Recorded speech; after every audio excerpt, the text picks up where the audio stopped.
Okay, Don Ryan is an icon in the community. I mean, you've seen him on TV6. He's got a strong history in mining. And Don, we appreciate your service so much. Thank you for everything that you do. And you know what? I really enjoy seeing you outside of Walmart. So, Don. Don Ryan.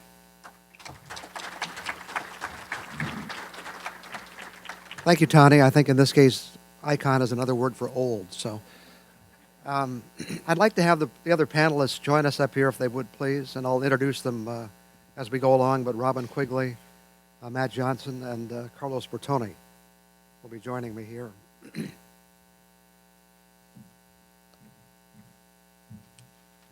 So good morning. How are you this morning? Doing okay? This is always kind of a tight group, and it's hard to get them loose and opened up a little bit. So I don't have any jokes for you, but kind of relax and enjoy this. It's not part of our agenda today, but this is Super Bowl week. Are there any football fans here? Well, I guess some former football fans here. That's what it is. Yeah. Any Green Bay Packer fans? Still in shock, playing that game over and over in your head? Oh, that two-point conversion, that onside kick. Oh, well. Even though my allegiance normally is not there, I was cheering for the Packers that day, and like many of you, I still can't believe it. Of course, I'm used to it. Actually, on the subject of football, I'm writing a book. It's called 60 Years of Misery, My Life as a Detroit Lion Fan. That's true. Yes. Everything about that is true, except I'm not writing a book. But there's been 60 years, well, actually more than 60 years of misery. Even the Lions were part of this crazy end of this season with so many twists and turns and penalties and non-penalties and catches and non-catches and winding up with the controversy about Tom Brady's balls. So what are you going to do? I think it's at least a little ironic that we're here today to talk about the future of mining in Upper Michigan. I say that because for the most part, we've been doing it forever. If I press the right button, there we go. At one time, there were over 80 mines in this region providing 80% of the world's copper. Imagine, 80% of the world's copper came from Upper Michigan. We have a whole section of a UP that's named after a mineral. We have the copper country. And how about iron mining? We started mining iron ore here nearly 170 years ago, and we've never stopped. Yet there's certainly no question mining has had its ups and downs. But today we're going to take a look at the future of mining in the UP. And while the focus with this panel is on mining's future, the broader concern as we gather here today is really about the overall potential for all types of job growth in Upper Michigan. Each year, Operation Action UP recognizes companies for their contribution to that effort, and we'll be doing that again later today. Our future is not just dependent on mining. We have some great manufacturing companies that make everything from hats to medical devices to snowplows, from lumber to paper and materials made from plastic and aluminum, and many others. But as I just pointed out, for many, many, many years, mining has been a key contributor to the region's economy. At times, that contribution has been much greater than it is today, but there are signs we could see a resurgence in the years ahead. An important key to Upper Michigan's future will be our ability to create products and services that can be exported to bring dollars into the UP economy. Mining is one industry that provides that opportunity. Growing the UP economy is something that's a lot of different people have spent a lot of time over many generations on. I want to share a couple of charts with you that don't have to do with mining, but I believe show us something interesting about our region. If we take a look at the U.S. Census over the last 100 years, we can see that the population of the United States has more than tripled over that period of time. It grew from just under 100 million people to over 300 million. Has the UP kept pace? Well, not exactly. I think this is pretty amazing. The fact is, the population of the UP really hasn't changed at all in 100 years. I usually suggest that if you tell someone the population of the UP is 300,000 people, you're going to be right. The truth is, we had 14,000 fewer people living here in 2010 than we did in 1910. How does this relate to the subject of our discussion today? To grow the population, you need jobs. Mining will not provide the only answer, but mining and natural resources will be one of the keys to job growth in the region. So let's get to our panel. We're going to start off today with Matt Johnson, who is representing the Eagle Mine in northern Marquette County. In preparing for our discussion today, I got thinking about the fact that we haven't had a lot of brand new mines opening in the UP in a long time, since Eagle last year. In fact, and I could be wrong on this, the last one I remember is the Tilden Mine, and that was in 1974, so it doesn't happen very often. In any case, we're very pleased to have Matt with us today. Matt is the Manager of External Relations for Eagle Mine, a subsidiary of Lundin Mining, and the only primary nickel mine in the United States. As a leader of Eagle and Lundin's management team, he's played a key role in Eagle's operational success. His primary responsibilities include overall management of corporate social responsibility, community engagement, communications, and strategic risks. Matt is kind of a homegrown guy. He got his bachelor's and master's degree in public administration right here at Northern Michigan University. He also served in Michigan's executive office and with the United States Congress, focusing on mining, forestry, rural economic development, and leadership. Very pleased to have with us today Matt Johnson.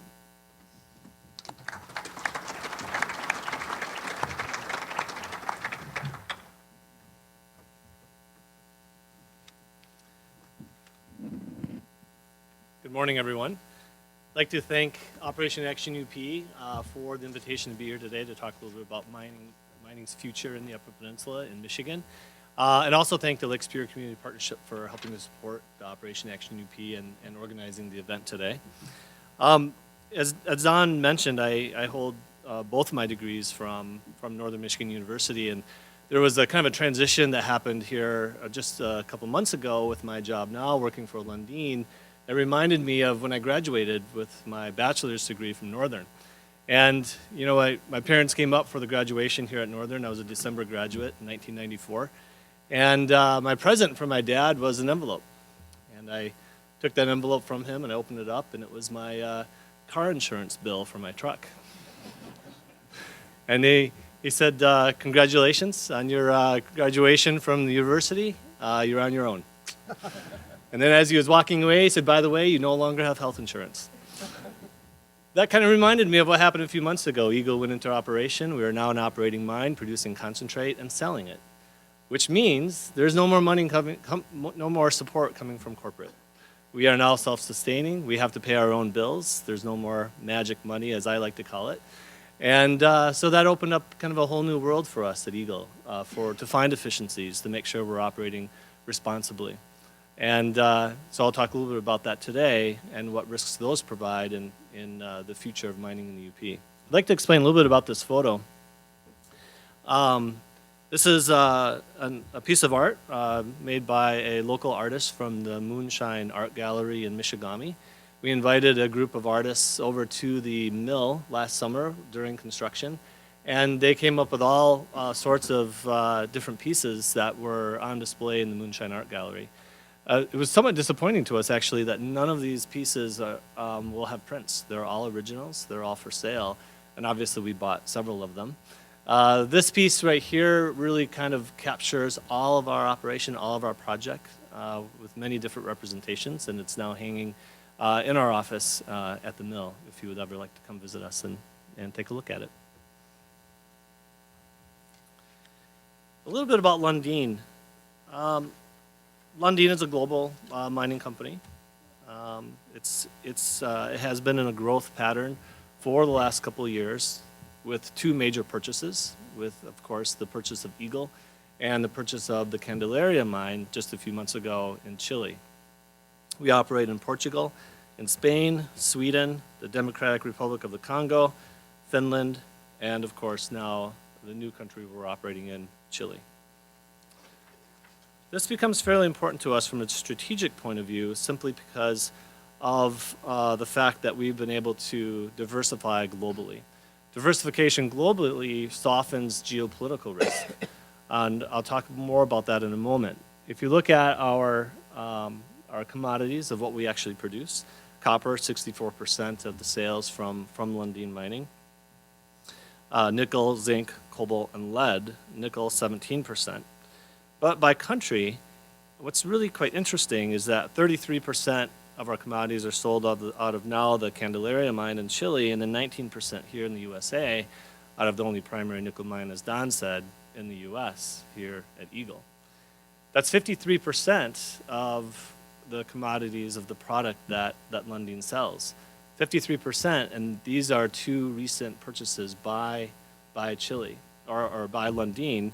So it gives you an idea of the importance of that growth strategy for Lundin in broadening their horizons globally. The geopolitical risk and the importance of having the global diversification for mining companies is weighed by several different risk factors. And I want to talk a little bit about each one of these. The rule of law. You know, in the United States, we obviously have a long history of mining. We are mineral rich, but at times maybe not as mineral rich as other ore bodies identified in the world. But because we have a rule of law, because we have a stable political system and social system, it becomes an opportunity for investment that's safe. But challenges still exist. Obviously, with a political system, stable democracies attract investment. And proven mineral ownership and mining laws also stabilize that business risk. Then social issues.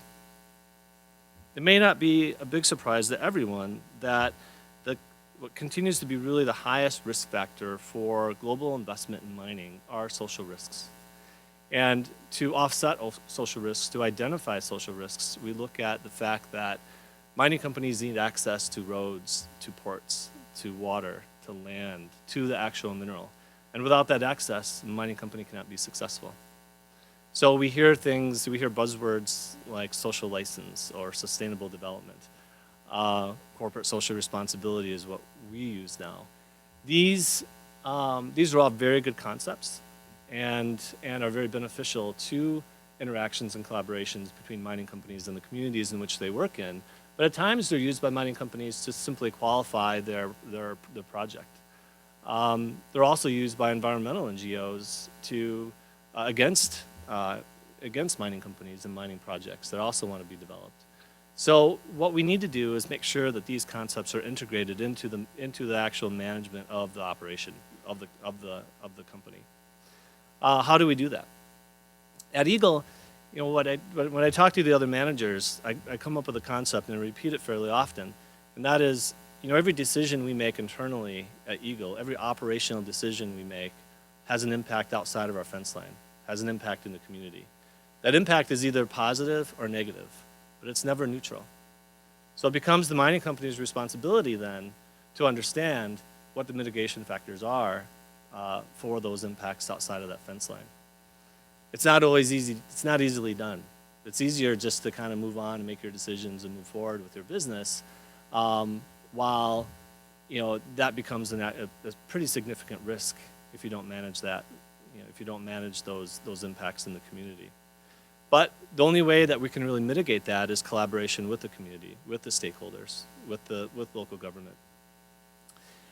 Which is why at Eagle you see some of the best practices in community engagement.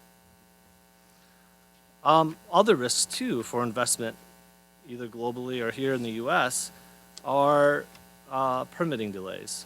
It may not be a surprise that although the U.S. ranks very high in all of these risk factors in a good way, mining in the U.S. brings the opportunity for some of the most significant risks in permitting delays.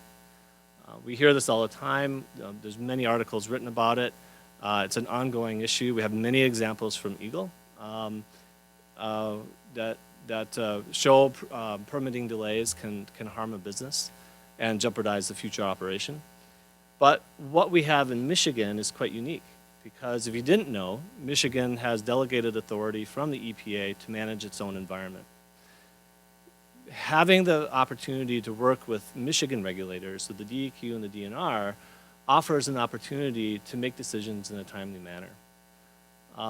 If you look at mining operations in Minnesota, for example, a state that does not have permitted authority or delegated authority from the EPA, those projects that essentially started at the same time as Eagle are still struggling to obtain permits.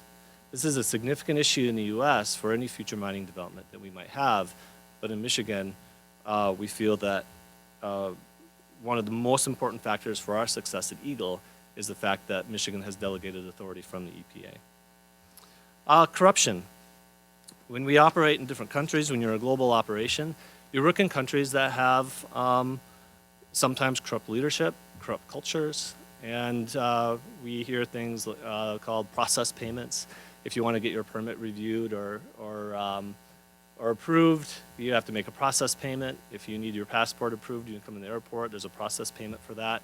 This becomes a very significant pitfall that has irreversible dilemmas for mining companies. So therefore, these global operations and these global mining companies have corruption laws, corruption standards, anti-corruption policies that we must operate on no matter where we work in the world. The interesting note to that is that these policies are fairly rigorous, and this is why Eagle does not make any political donations, either directly or indirectly. So those global anti-corruption policies that we operate under also prevent us from working within the political culture that we have here in the U.S.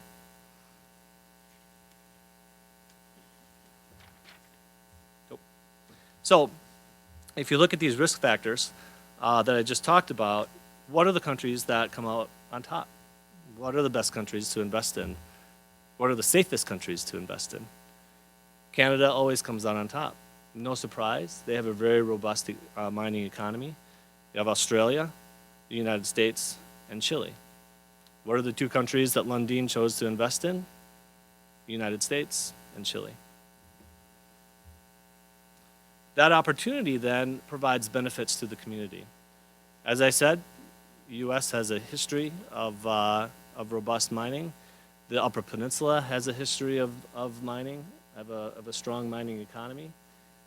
Here's a picture of the mill back in the 1950s, the old iron ore mine, a mill that we had the opportunity to refurbish. Now, obviously, when we purchased the mill, it was in disrepair, it was contaminated, it was a brownfield site, but because we had the opportunity to invest in Michigan, to invest in the UP, in the U.S., we turned that brownfield site into a state-of-the-art operating mill that's now producing concentrate because it's crushing, grinding, and floating nickel and copper ore, and now that concentrate will equal 1.5% of the global nickel demand on an annual basis. So even though we're a fairly small operation compared to many other mining operations, our ore body is only 6 acres in size, we still will produce 1.5% of the global nickel production.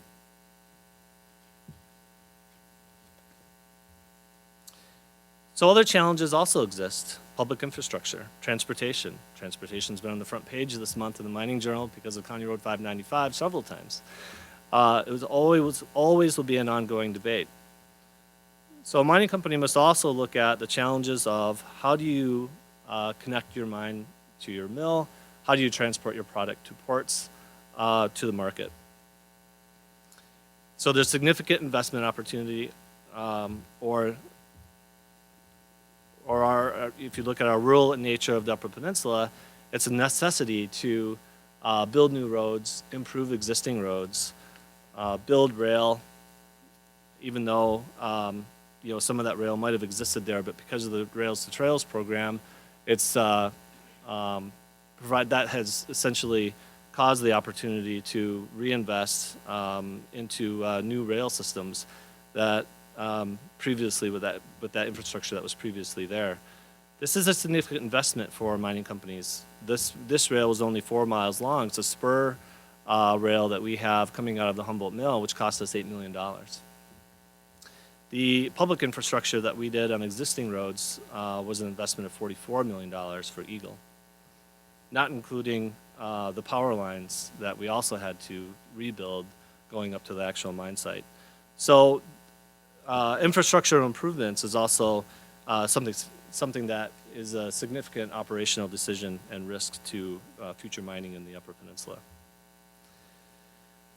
What really benefited Eagle, and one reason Eagle was so successful in its actual operations or in its construction, was the fact that we have existing industry here, with Cliffs Natural Resources being here, with Verso, with NewPage.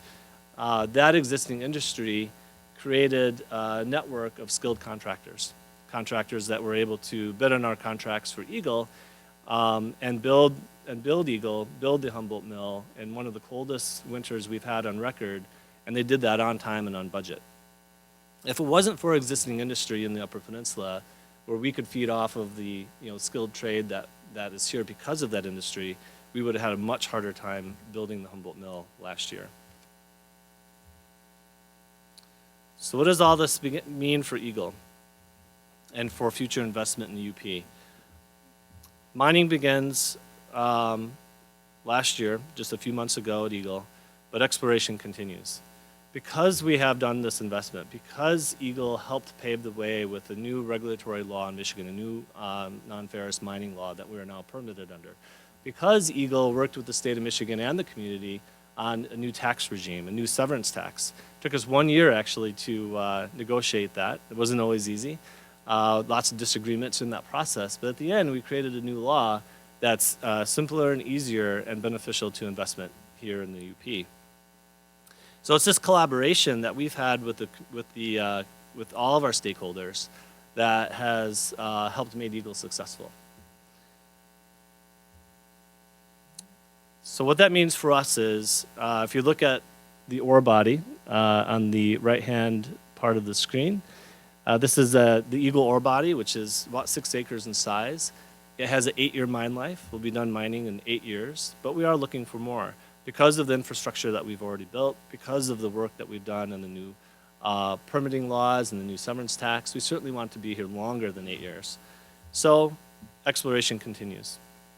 An interesting note about Eagle is we've never really learned where Eagle came from. It's interesting, if you look at this picture, it's a fairly confusing picture to look at, and I always accuse our geologists of using the same picture for the last year and just explaining it differently to explain the progress that they've made in exploration, because I'm a layperson looking at something that's fairly technical.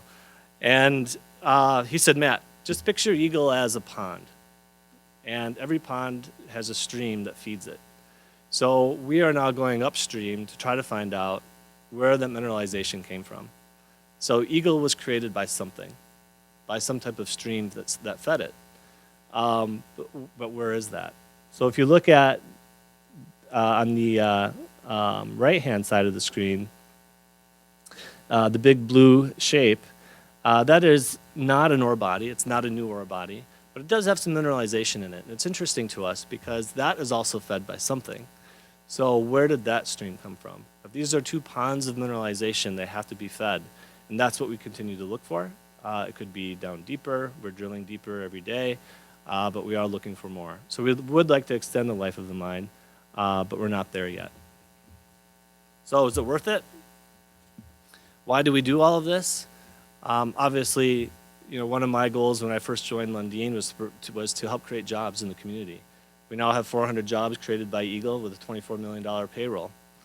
And the future for the nickel market is bright. If you didn't know, over 60% of all nickel mined in the world goes into stainless steel. You can't have stainless steel without nickel.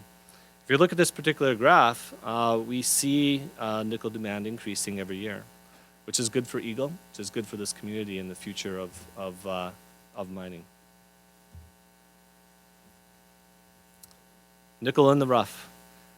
If we all enjoy our cell phones, our computers, if you want alternative energy with windmills and solar panels, somebody has to go to work every day in a nickel mine. So the products that we enjoy here in the U.S. Aren't products that other countries necessarily have ready access to.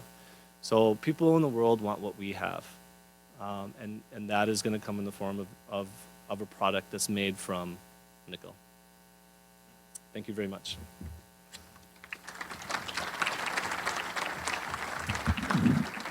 Thank you, Matt. The format today is we're going to hear from all three of our presenters, provide a little additional information, and then do a general question and answer segment. As Brett pointed out, there are some cards on your table, excuse me, and you can write your questions there, and they will be collected a little later in the program.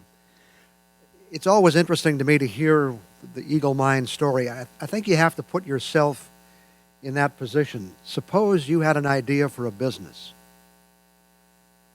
and you knew going in it was going to take you about 10 years from the time you start planning it until you get it operating.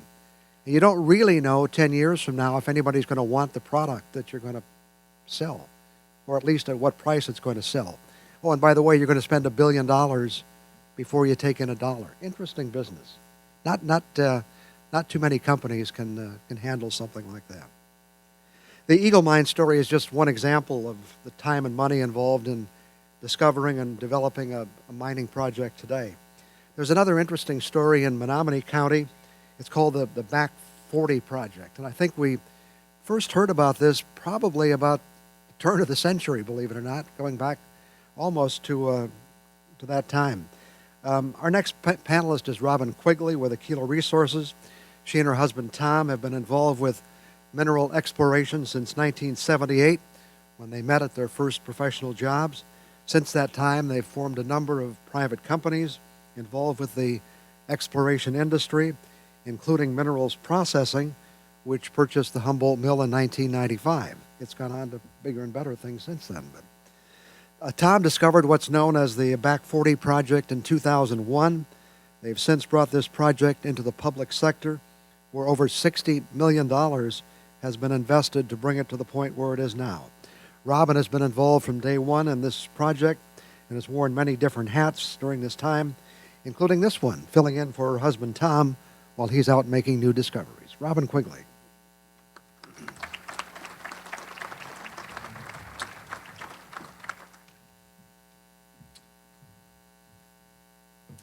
Thanks, Don. Let's see if I can get this to work.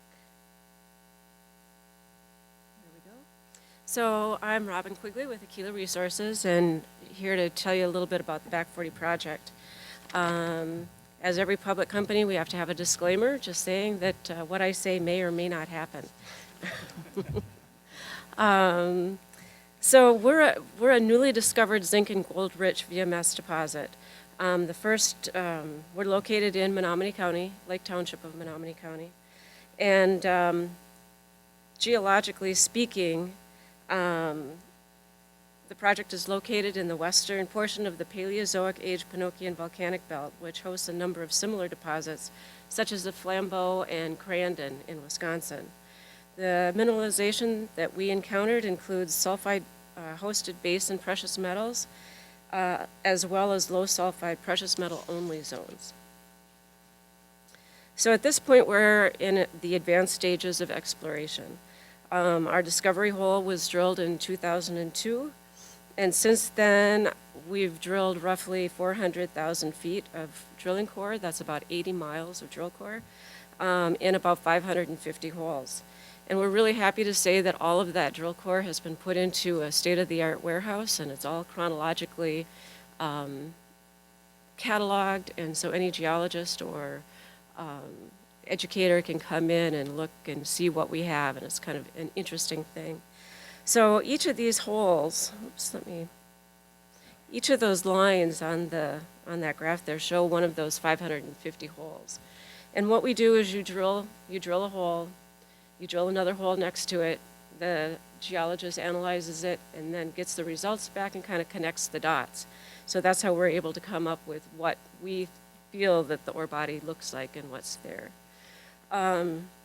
So we have mineralization that occurs at the surface all the way right at the top, which is kind of a high-grade ore, and it goes down to depths of about 2,300 feet. We've spent roughly $65 million on exploration and development activities to date. So we did in 2013, we updated our global resource, and it identified about 15.1 million tons of potentially economic mineralized material, which includes 1.1 million ounces of gold, 13.9 million ounces of silver, 1.1 billion pounds of zinc, and 128.5 million pounds of copper. This resource model was then carried forward and further evaluated in a subsequent preliminary economic assessment, which was completed in the fall of 2014. So the resource actually tells you what metals are there, and then you take that once you know what metals are there, and you put it into the economic portion of it so you can see what the value is. So talking about the future, we like to show this slide because, as Matt was talking about, hopefully mines get bigger. You know, you put in all that infrastructure and whatnot, and usually if there's one, there's more. This slide shows just all these different mines that have been started. In yellow, it shows what the initial resource was. In blue, it shows how big it is after it mined. So if you take the Flin Flon mine, it was a little bit over 15 million tons when they first put out their initial resource. Now it's 62.5 million tons. So back 40, if you see in red, we are at this point a little bit over the 15 million tons, and we really see that this is going to expand. Pardon me? Oh, sorry. Thank you. I'm changing the slide. Sorry. There you go. Okay, so there's the red. So you can kind of see lined up where Back 40 is compared to some of these other mines. And in blue, it shows what they did get, how much material was there once they did start mining. So this is a 3D model of the pit.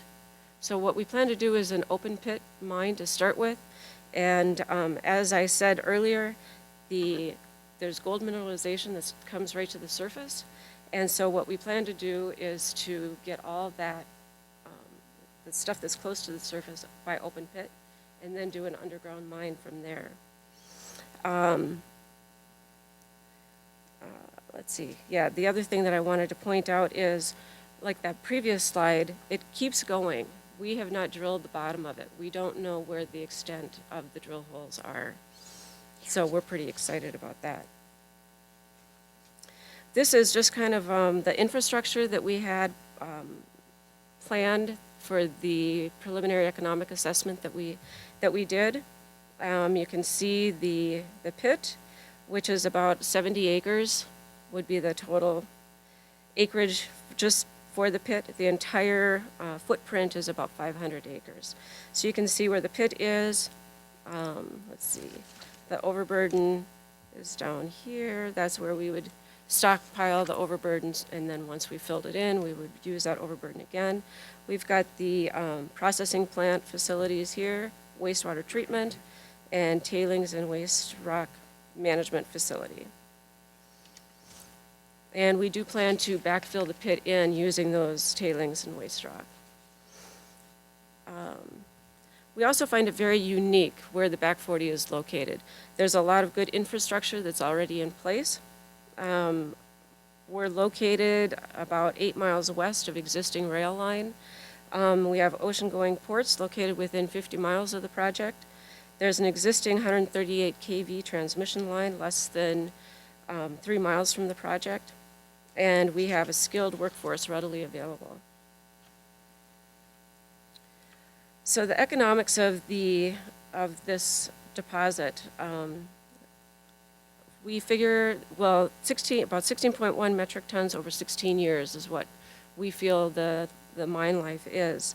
The capital cost just to get the mine started, to get the processing plant and everything in order, is about $261 million. We have estimated royalty payments once we get mining of about $61 million, and about most of that will go directly to the state. Total operating cash flow is about $833 million, and then taxes of almost $100 million, and at least a quarter of that will go to the state of Michigan. So we'd like to show this slide to our investors. It shows that $261 million that we have to spend right down here before we even open the mine. Year one, whoops, what happened? Oop, wrong way. Year one, because we're able to mine that near surface gold, and it's very valuable, we will be able to pay back our operating costs before the second year. And this slide shows 16-year mine life by mining a little bit over 5,000 tons per day. And what's unique about the Back 40 is it is a polymetallic mine. So there's both zinc and gold, 40% of each. So with that, because of that, we don't have to rely so much on the metal markets. We might have, gold might be up one day and zinc is down and that sort of thing. So it's a little bit nicer for us, more diverse revenue streams. So the current status of Aquila right now, we now own 100% of the Back 40 project. If you have heard of the Back 40 project, you know that we had a joint venture with Hud Bay, and they own 51% of the project. And in 2014, we were able to work with Hud Bay and buy out that 51%, so we are now 100%. Aquila now owns 100% of the project, which was part of our strategy all along. Yesterday, we're very pleased to say that we were announced that we have a $20 million agreement to finance us through permitting. That money we'll be using for our permit application, also to complete a full feasibility study. We're going to resume exploration drilling to hopefully expand the resource, and also to explore for additional deposits. The permitting activities are currently in progress, and we will be resuming our public outreach and education programs. So our timeline is for us to submit our permit application to the state in 2015. We think that that'll take probably a year. We hope to have that permit in our hand in 2016. We will also have completed our feasibility study. We'll complete our the detailed engineering in 2017, and construction will take about a year, so 2018, and we hope to pour our first metal the first part of 2019. So in conclusion, Back 40 is back. Here we come. So a year from now, we're going to have some great news for you. So thank you very much.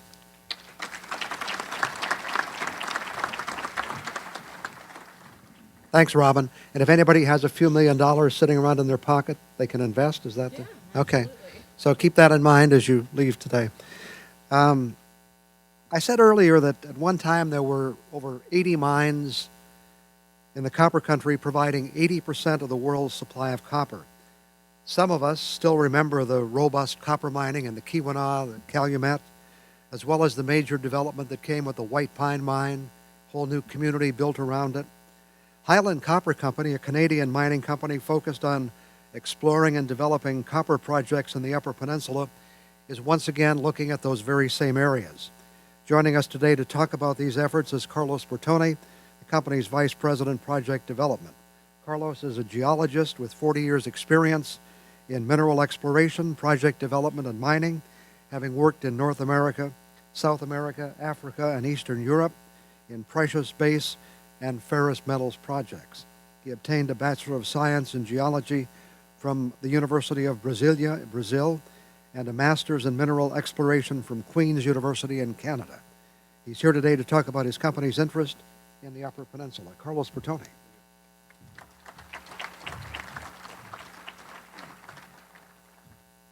Good morning. It's an honor and a privilege to be with you today this morning. We thank you very much for the invitation, the opportunity to share with you some ideas, some concepts, and some thoughts about the future of mining in the UP. we are the new kids on the block. So it's good to hear the good work that has been done by people that arrived here before us. We want to have actually helped paved the way for our arrival. Some very good work has been done in terms of legislation, fiscally, etc. And we certainly see that as very valuable assets for a new company coming and investing in the UP. The theme today is the future of mining in the UP. And I'd like to just bring a reminder here. As Winston Churchill said, those who fail to learn from history are doomed to repeat it. And what does the history of UP mining teach us? That's some research. As a newcomer to UP, I've been reading and studying. These are some conclusions I arrived at. You might not agree, or you might have other thoughts about it. But of course, what I see was a lot of paternalistic attitude.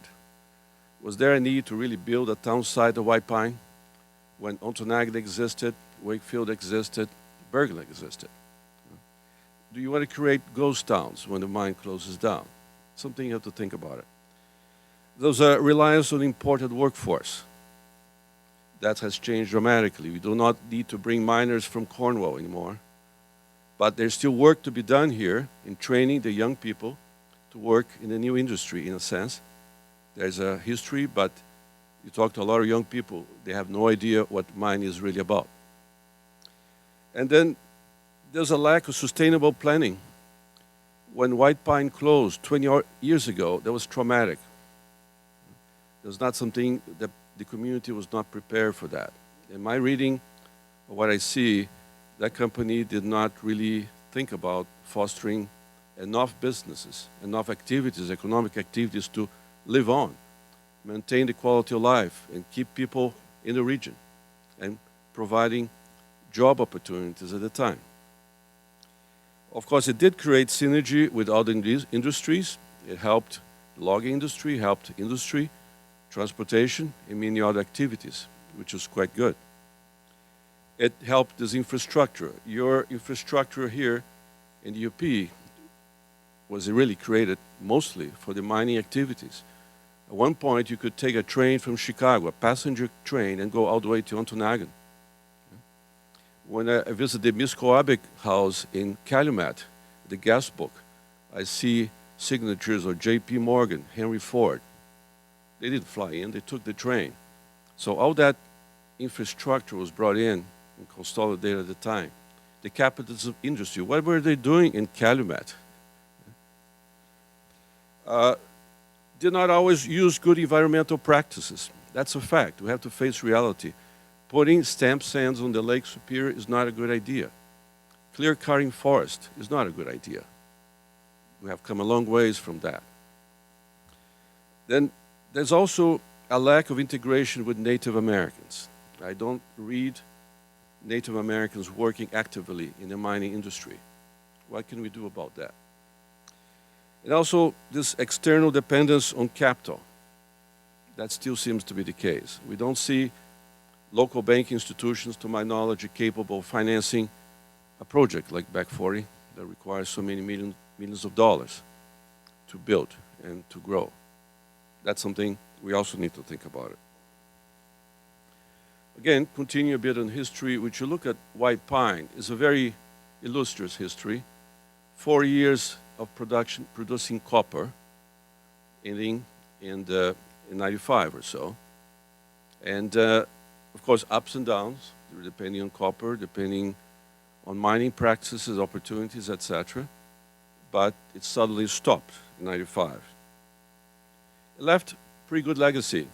This is a pond, a tailings pond, that was recovered, nice wetlands with flora and fauna. That's something we actually actively studying and see what was done in terms of closing the mine site. It's a good example. You can do proper closures, enhancing the environment at the site you're working. This graph shows the price of copper, and that red arrow shows the point when there was a decision to close White Pine. You can see that descending curve of the copper price. The mine had been going for 4 years, costs were increasing, mine was working deeper and deeper, and the perspective at the time didn't look very good for the copper price. That's something you absolutely no control if you're in the commodity business. You just have to keep your costs, below the price so you have a margin of profit. And of course, that was the decision. Look what happened to the copper price subsequently. If they had managed to stay open for just a bit longer, a few more years, they would have taken advantage of the rise of copper prices to where they are today, about $2.50 or $3 a pound. And again, these are opportunities, the decisions one has to make, and then you have to live with the consequences. As I mentioned earlier, that was traumatic for Ontonagon, for the whole community, for Gogebic. And interesting enough, I don't want to dwell too much in history here, but exactly in 1995, that's when copper mining picked up in Zambia, in Africa. And interesting enough, the ores in Zambia are very similar to white pine. The advantage they have, they're able to mine it with open pits, not underground, so you have much cheaper production of copper. And now copper represents over 50% over in Zambia's GDP. So these are illustrations of opportunities. You stop, somebody picks it up and carries on, and then if you want to reverse that trend, it takes an extra amount of hard work to get back into track. So enough of history, let's look at the characteristics of mining, because you're fairly familiar with mining, but it's worth to point out a few facts. One is immobility. You don't get to choose where you mine deposits. You cannot put them by the beach side. You cannot put them by the big cities. You have to mine where they are, and that inevitably forces you to look at the development at that site, look at the communities who are hosting you when you come to do exploration, when you come to do development. And that's a very strong fact. Then it's a landscape mobilizer, modifier rather, landscape modifier. Tell me, what's the highest and the lowest elevation in Michigan, topographically? Right here in Marquette, the bottom of the pit and the top of the waste rock pile of the Cliffs operation. So that's what I mean. It's a landscape modifier, and there's nothing you can do about it. You have to mine it, you have to move large volumes of rock to extract your minerals. There's a uniqueness of deposit and mine. Okay? Back 40 is similar to Flambeau, but there are differences as well. You try as a geologist to create these correlations between deposits so you can find new ones, but each one is unique. Each one requires a set of skills, particular set of expertise, investment, capital, and that's what's so unique about mining. And they have limited life. You cannot create ore like widgets in a factory. You cannot change the model of the product you make. At one time, you're going to run out of ore. And you better be prepared for that in every respect, in terms of your personal finances in the company, in terms of your responsibility with the community. You have to do your homework in that respect, because you cannot just keep creating ore. You have no control on the geometry, you have no control on the mass, the volume, and the grade of the product you're extracting. And that brings a challenge to sustainability, as Matt pointed out. To talk about sustainability is a very serious question. And how can you, with a finite life, limited control on the price of your product, what can you do to help that operation be sustainable? High risk, because this is not for the faint-hearted. You have to be prepared for the long haul. You have to be prepared for the knocks and the opportunities, make quick decisions, and really have to want to do it. It takes time and all this money and effort, etc. It's capital intensive. A good example is Eagle here. It's almost $1 billion project to get this project going. It takes a lot of capital in a very when actually you spend that money to build it in a very short period of time. And if you're borrowing from a bank, they don't want you to say, oh, I'm going to pay you back in 10 years. No, you're not going to get the money. They want a short payback so they can see, you having the ability to pay back that loan. And it's the shares of infrastructure and the workforce. That's a very important factor. Eagle is doing an excellent job at training, organizing the workforce here in the UP for mining. Cliffs has been doing that for many years. It's good to come into a site, a region, where there's a tradition, there's people with that kind of expertise. We're going to try not to take employees away from Eagle, of course. But, we have to create more and more opportunities as you open new projects. And we share infrastructure. If there's a serious issue here about power in the UP. If we bring a 50 megawatt load to the UP, and we don't want to be behind that measuring device there, if you want to be connected to the grid, that's what the UP needs, new electrical loads that can justify the investment in generation and transmission capacity. So what's the UP's economic future? This is a fundamental question. Of course, I'm a guest here. And as a guest, I have to be careful what I say, but this is the land, this is the Upper Peninsula, what the population, the natives of the Upper Peninsula want to see as the economic future. And what role does mining has in that economic future? Now, of course, some key ingredients to actually have mineral development. The first one is endowment. As a geologist, one of the first things I do when I come to a new region, I look at the geological map. What are the rocks? What has been done? What has been discovered? Somebody missed something here, or something was overlooked. Somebody knocking outcrops in the bush, failed to understand what this rock is, and walked away and left something behind. It's a new discovery, a back 40. So the mineral endowment is here, I guarantee you, as a geologist. It's as good as any part of the world. This is part of the Canadian Shield. There's no reason why you have all these mines north of Lake Superior, not here. It's just a matter of looking, investing money, bring your expertise, and developing these opportunities. And infrastructure, of course, you depend on infrastructure. None of these projects here could support, if we had to do 100% of power, 100% of rail, 100% of roads, the projects just cannot handle it. So there's a big asset in UP of having the basic infrastructure that makes it possible to develop new projects. And qualified people, as I mentioned, we need to keep working on that. Qualified young people of the UP.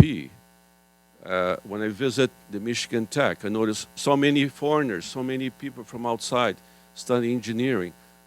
And the young UPers, why do they have to leave the UP to find a job? Something we have to change. Of course, there's a favorable regulatory framework. Matt mentioned 632 and the effort that was put in place to create this legislation. We think is good. We see Michigan as a state, as a mining state, even though you don't have too many operating mines. Other places in the US, we see states with mines, not mining states. It was the case in Minnesota. A state with mines, with some Southwestern. Try to permit something in Nevada these days, and New Mexico.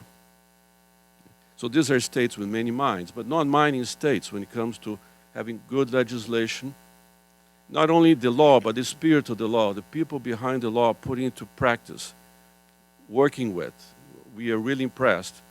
All the meetings we had at different departments here in Michigan, the DEQ, DNR, DOT, the governor's office.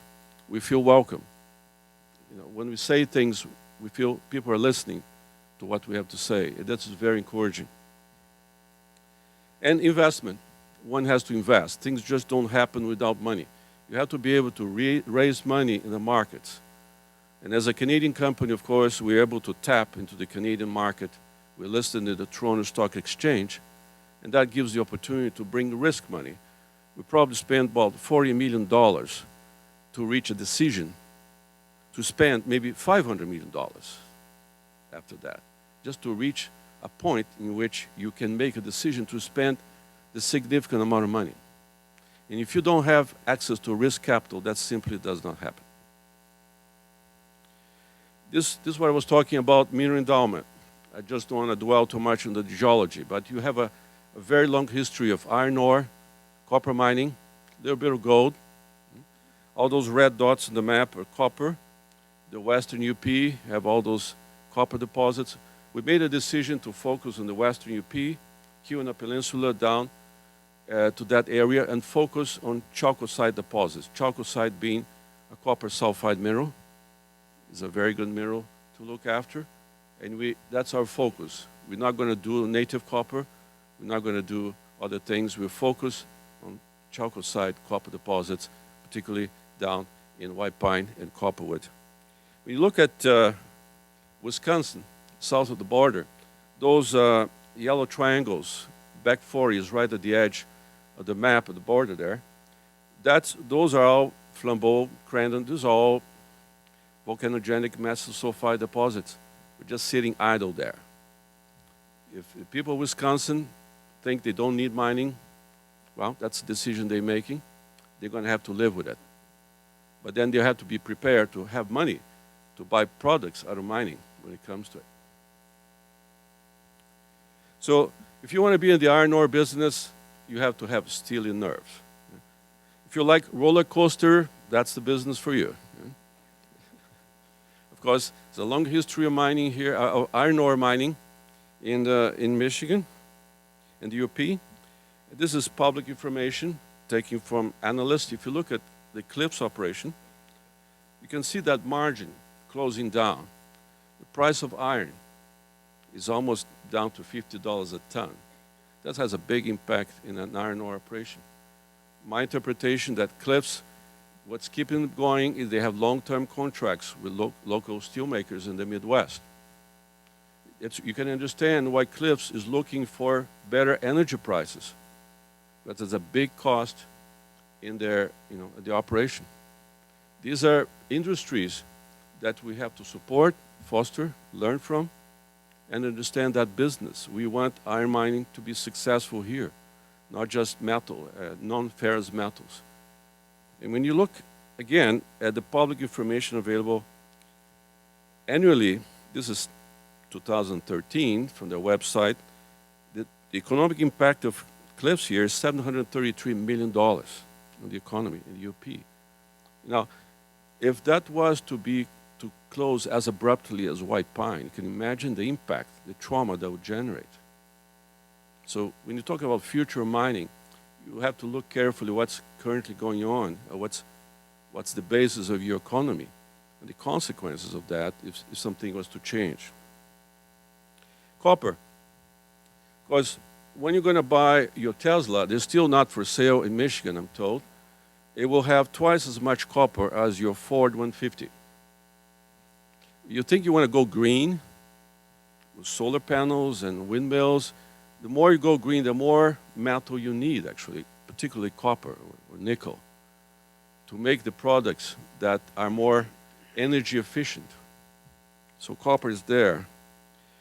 When you look at this graph showing the US, Western Europe, Japan, up in the upper right-hand corner of that curve, that's the developed world. People in these countries, they're concerned about their latest model of iPads and their latest cars and things, where people in Africa, they're thinking about their first bicycle. So if all those countries, that position, want to reach the levels, the consumption levels of goods and services that you have in the developed world, there will be this demand for metals. It's inevitable. Look what's happening with China, essentially controlling the metals market. So we are optimistic about the metals price. We're going through this roller coaster right now with copper, and hopefully when we're ready to go in production, you'll be in a good level. So that's makes it keep optimistic. So let's review a bit about our projects right now. As I mentioned, we're talking about the Western UP. That's a geological map. Those 4 red dots show projects where we're working on. We actually started up in the Keweenaw Peninsula almost 2 years ago, looking at 543 and the G2 deposits. These are chalcocite deposits hosted in volcanics. Now we're looking at White Pine, what we call White Pine North, and the copper deposits, which are hosted in sediments down in Ontonagon and Gogebi counties. This is the area we want to focus on. Zooming in, the Google map, we see the copperwood and white pine deposits. We're not proposing to reopen the white pine mine as it was closed. We're proposing opening an entirely new mine to the north of White Pine. That's why we're calling White Pine North. In 1995, when the mine closed, they had actually done exploration in that area. And there's about 2 billion pounds of copper there that were already known. We did not discover there. Copper Range had already drilled. What we're doing is additional infill drilling, confirming those resources, and doing our pre-feasibility study. This graph shows where we are. We are at what we call the Canadian 43101 regulations, because we're listed in Canada. We are at the pre-feasibility stage. That's the stage when you do all your trade-offs, all your alternative studies, when you try to conceive how you're going to mine it, how you're going to bring energy, how you're going to transport your goods. So we hope to complete the pre-feasibility study by July, but mid-year this year. And assuming good results, immediately embark on a full feasibility study, which we'd like to complete by the end of the first quarter next year. And that's $40 million. You know? And that's when you buy the ticket, you know, to spend $500 million, you know, if that's the capital cost of the project. That's the nature of the business. And of course, I have here DEQ on the bottom. We will be submitting our applications for NIPTIS permits, discharge, and 632. And when you talk about water discharge, water is the key element about environment in UP. We are asked to discharge water in the environment. You cannot drink it.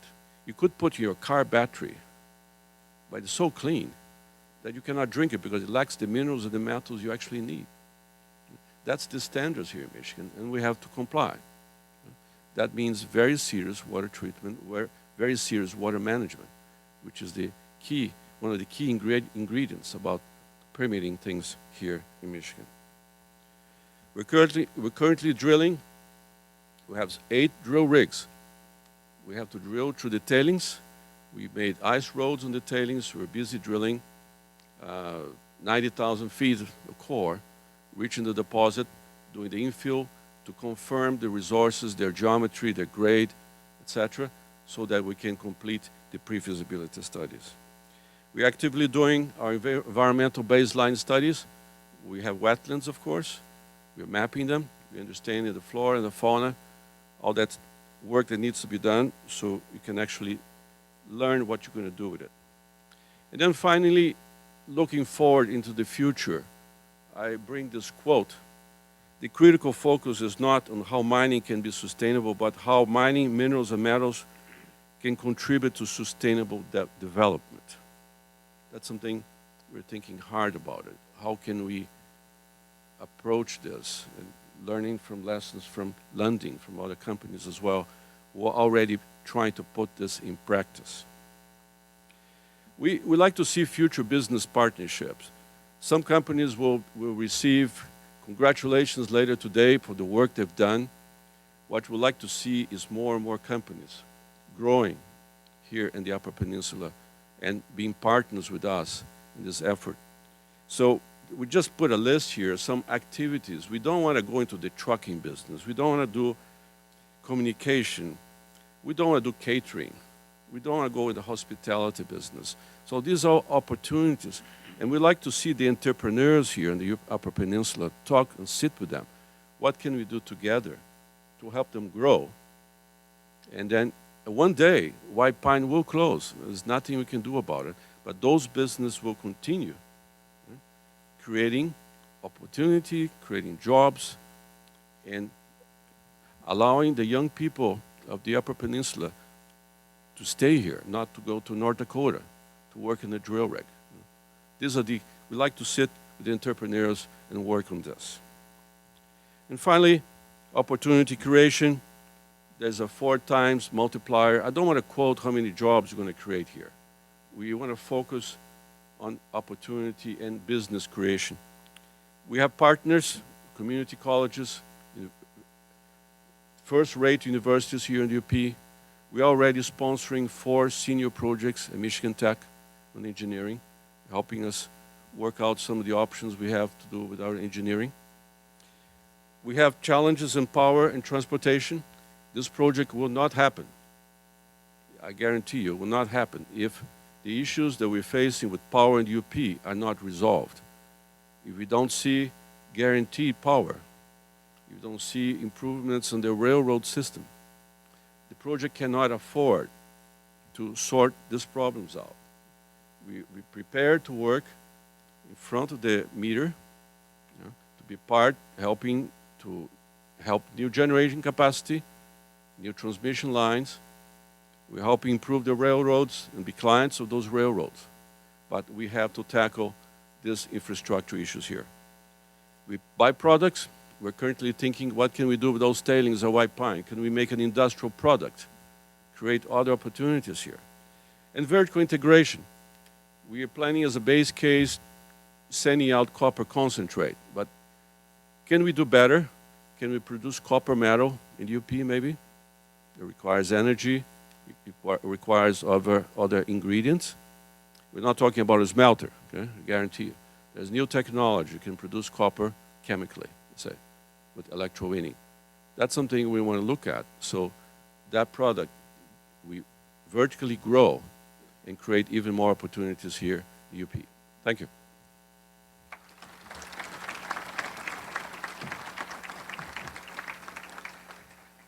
In the interest of time this morning, we put our focus on these 3 projects, 1 newly operating mine, 2 projects in the development stage, but obviously that does not include all of the mining activity in the UP. In fact, it doesn't include the largest player as far as financial impact, which is iron mining from Cliffs Natural Resources. I want to talk briefly about that for a minute, and also some activity with limestone over in the eastern UP. But if you have questions, write them on the cards. Brett is going around. We'll get to the questions in just a couple of minutes. And Tani's got picking up some questions as well. As I mentioned, these are not the only 3 mining activities, not the only mining activity in the UP. Concerning Cliffs, I checked with them. They currently employ 1,380 people. Their payroll last year was $214 million. They spent $599 million for services and supplies, including $130 million for electric power. They paid almost $15 million in Michigan and local taxes, and that all adds up to an impact of about $827 million. Pretty big impact in the region. Regarding their outlook, I can't speak for them, and I don't speak for them. They've announced some major changes within their organization. They're selling some of their coal properties. They've closed a Bloom Lake iron ore project in Canada. And incidentally, this might be an opportunity to put one rumor to rest, and that is that the company is going bankrupt. What they have decided to do is to take that Bloom Lake project into bankruptcy. But that does not affect the main company. So if you hear that rumor, that's what's happening. They feel that's in the best interest going forward. What is their future? I guess the best we can do is go with some of the statements that have been made by their new CEO. According to Lorenzo Gonzalez, Cliffs will be a 100% U.S.-focused operation, Minnesota and Michigan. He made that comment to the Duluth News-Tribune recently and added, that's where the money is. That's where we can be profitable and a sustainable business. So that's certainly good to hear. He made a similar comment to the Wall Street Journal, noting that initially they planned to split the company into separate units, but he proposed instead to try to sell off everything but the Midwestern iron ore mines, saying they have the ultimate advantage, a captive market. According to Mr. Gonzalez, no company is as immune to seaborne iron ore as Cliffs. And of course, recently there was an announcement about power issues here in the UP. an announcement that included a number of companies, including Cliffs and UPCO. Part of that announcement included the fact that Cliffs will be working with a company called Invenergy to build a gas-powered power plant.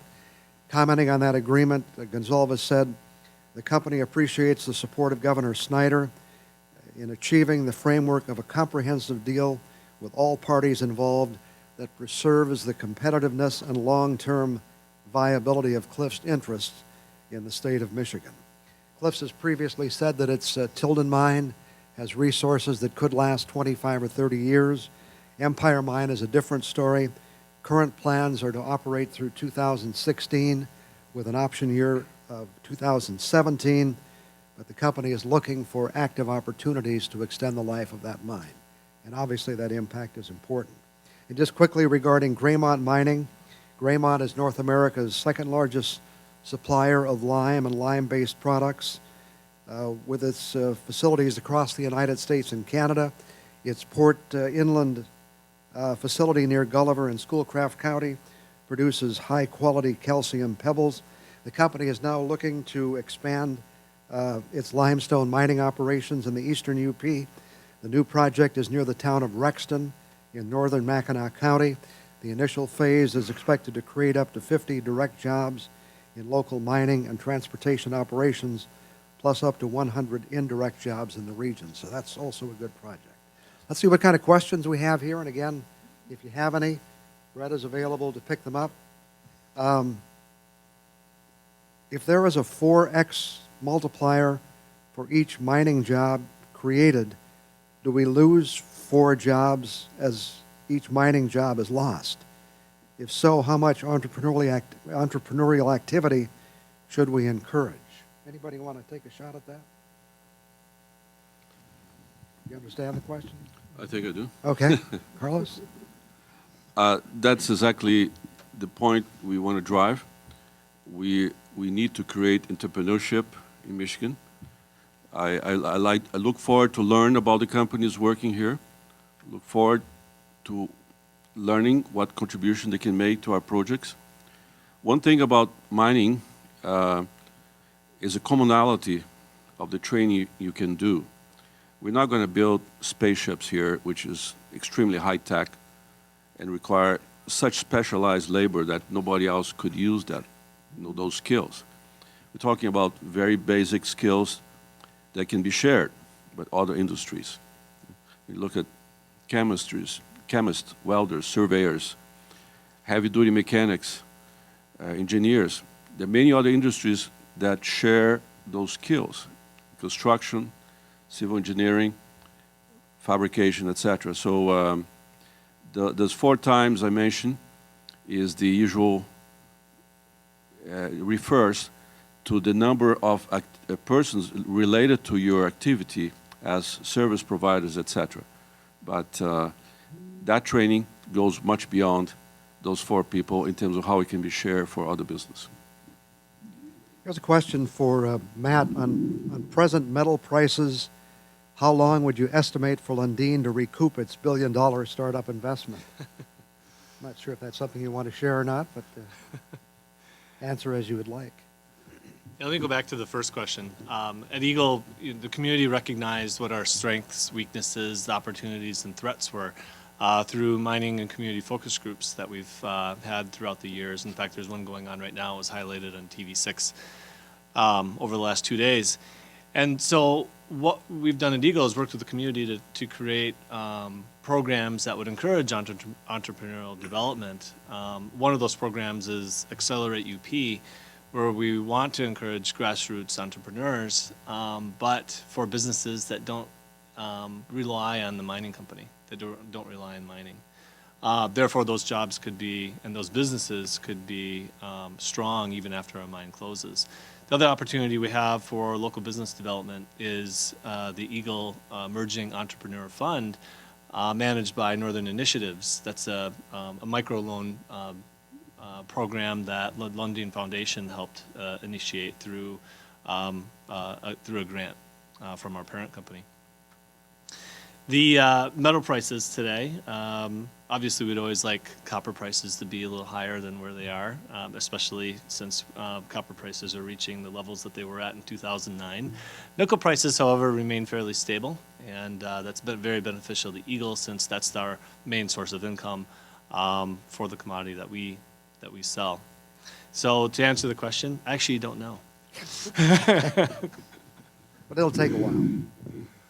You don't get that $1 billion back in the first year. No. Okay. Robin, is Aquila looking for another partner like Hud Bay to move forward? No, we're not at this point. We feel that with the financing that we just raised, we can do this on our own up to through the permitting and feasibility. At that time, we'll look at things. As far as mining, there's always contract miners. But that's the road that we're heading right now. Okay. This is one for Carlos. Would you develop both projects at the same time in the White Pine area? We believe white pine and copperwood have a lot of synergies we are considering. Both deposits have the same type of ore. This is what I was talking about, chalcocite sulfides. Both underground mines, relatively close to each other. So that allows us to think about capital scheduling, allows us to think about operation scheduling, etc. One is much shallower, other is much deeper. These are all the trade-offs we're looking at. If we start one where we'll be processing the ore from the other, we're going to have a central processing facility or not. Of course, White Pine is a brownfield site. We want to take advantage of that. What can we do in a brownfield site that will allow us not to impact new areas, as had been originally looked at Copperwood? So can we reduce the, say, wetlands impact in Copperwood by doing certain things at White Pine? So we're looking hard at that.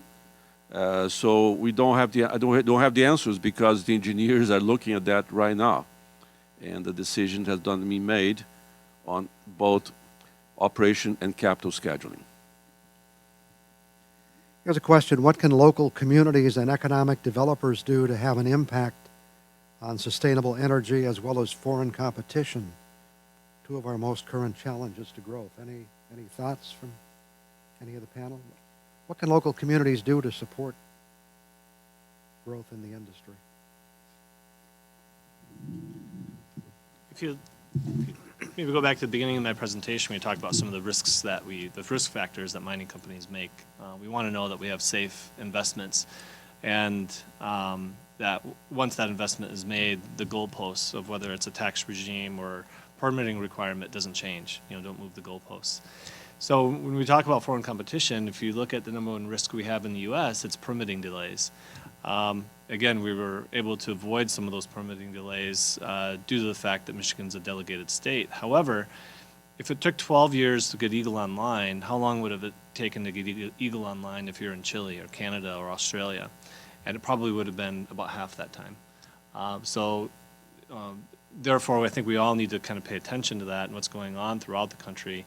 And local economic development organizations and communities can help lobby for, permitting that protects the environment, creates safe places to work, but also provides business certainty.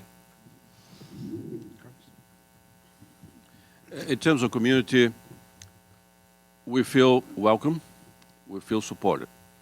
All the contacts we've had with the different community meetings, individuals, county commissions, we feel welcome.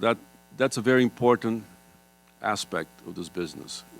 I've worked elsewhere in the world where I didn't feel welcome. And you feel like you're swimming against the current, and you wonder if you're going to be able to swim fast enough not to be dragged away by that current. So that's certainly not the case here.